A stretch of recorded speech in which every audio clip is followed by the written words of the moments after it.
Found in the oceans off the Indo-Pacific near Australia, the turtle-headed sea snake Hemidocephalus annulatus is a species of snake that is very particular in its diet. It uses a special scale on the tip of its nose to scrape the fish eggs off of rocks and reefs underwater in order to eat. And this species the population of this species here is starting to see an interesting change. So people have noticed that they're becoming darker in response to industrial water pollution.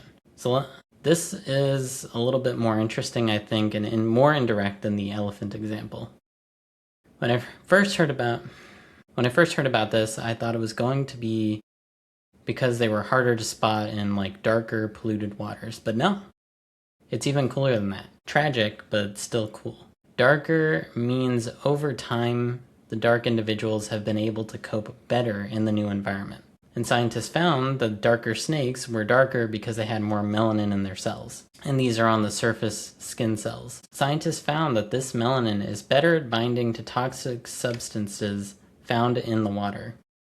And when the snake goes to shed its skin, the collected toxic substances were concentrated in the skin are then removed and fall away with the skin. So this is one of those ways that, well, I'll let him say it. Yeah, life finds a way. And it's this really cool example of you're not really sure how things are going to react, right? In fact, we don't even know what is a problem for these species in how we're changing the environment.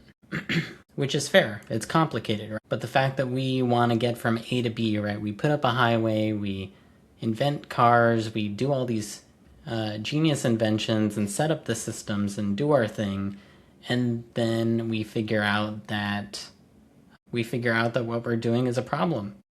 A lot of these systems, even though life finds a way and things are adaptable, we just don't know how important or how fragile some of these systems are, right?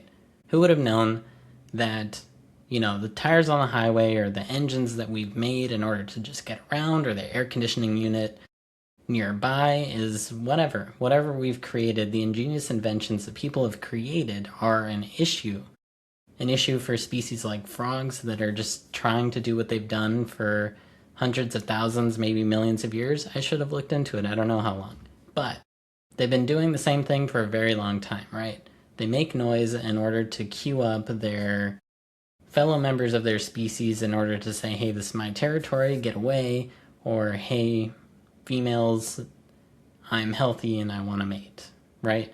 This is some of the communication that's been going on. It's been going on for a long time, and just by us doing what we need to do in order to get around, or want to do in order to make our lives easier, we've incidentally kind of trampled this communication setup that's been working for a very long time.